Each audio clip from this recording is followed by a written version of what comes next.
IELTS Writing Task 1, Lesson 1.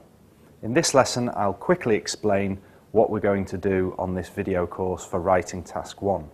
Similar to what we did for Task 2 in the Task 2 lessons, my aim is to give you methods and techniques, to look at the task, to break it into parts, and to give you a good approach, good methods for those parts. So, for example, of course, we'll look at the different types of Writing Task 1 question.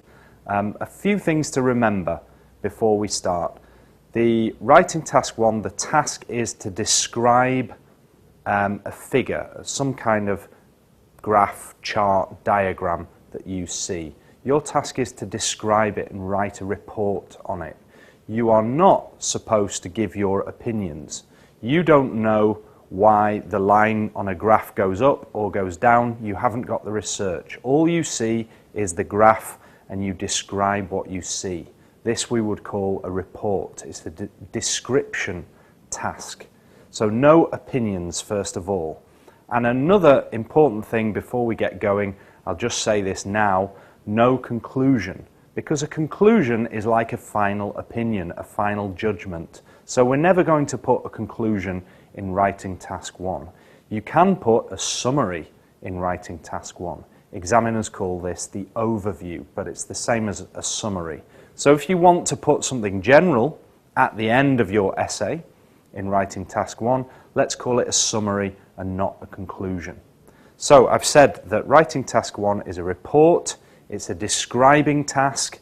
We have no conclusion, but we do have a summary, and we're going to look at the different types of question. In fact, I'm going to define them as 6 different types, which I'll show you in a moment. And then I'll give you techniques for those 6 types, and we'll work on an example question for each one. I said we were going to look at the 6 question types for Writing Task 1.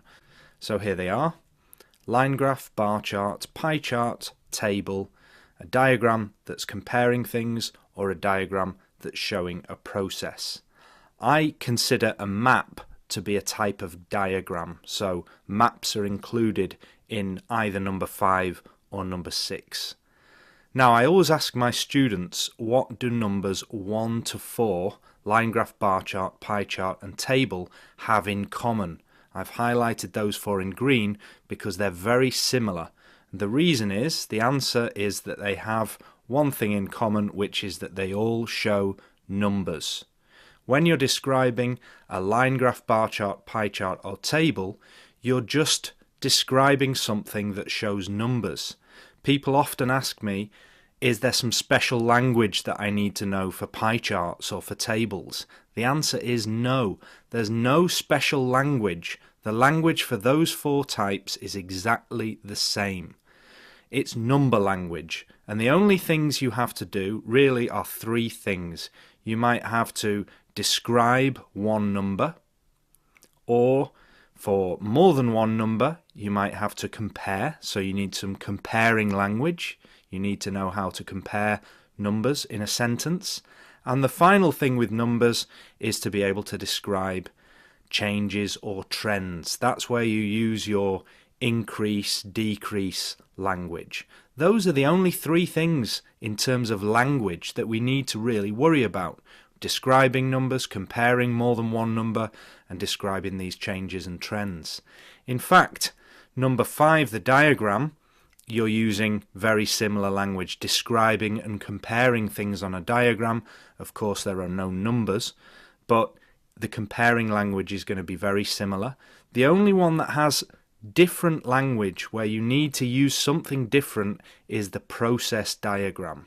And we'll talk about that in a lesson dedicated to the process diagram questions later in this course. But in terms of language, just remember that it's fairly simple. We've got 4 types that are all the same, just showing numbers, and there's only this one type where we need to look at some slightly different language items or structures. Moving on from question types to essay structure.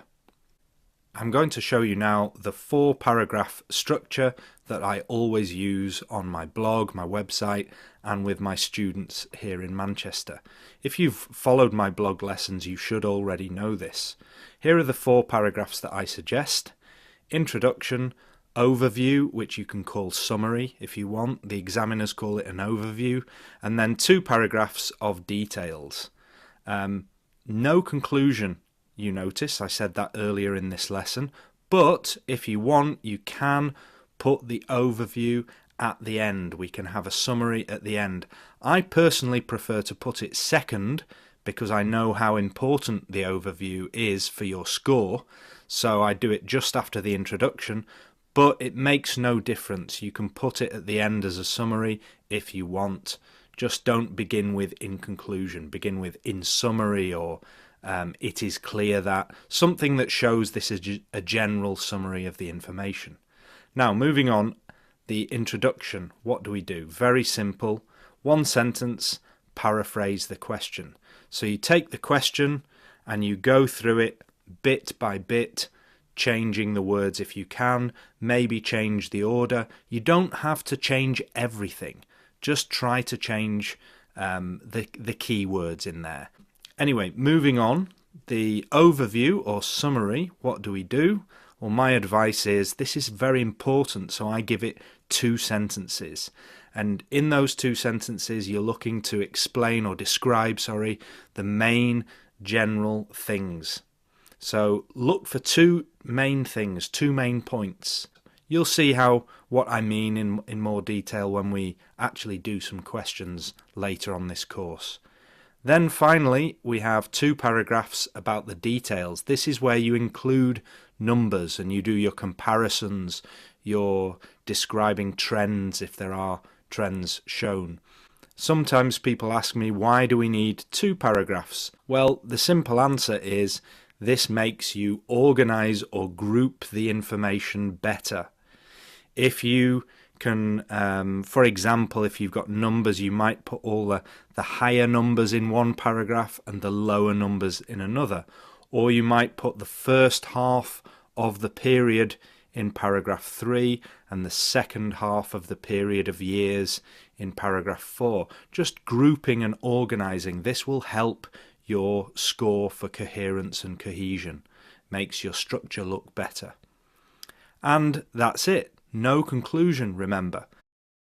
That's the structure, and I've shown you the types of questions.